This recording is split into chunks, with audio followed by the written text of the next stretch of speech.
In front of me is Samsung Galaxy Z Flip 8 and today I would like to show you how you can change display refresh rate.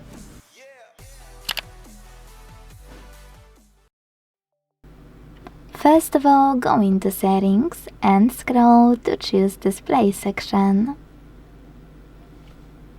Now scroll again, hit Motion Smoothness over here and pick one of those options.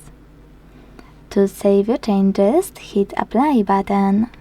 So when I do that, as you can see, screen refresh rate of my Samsung has changed.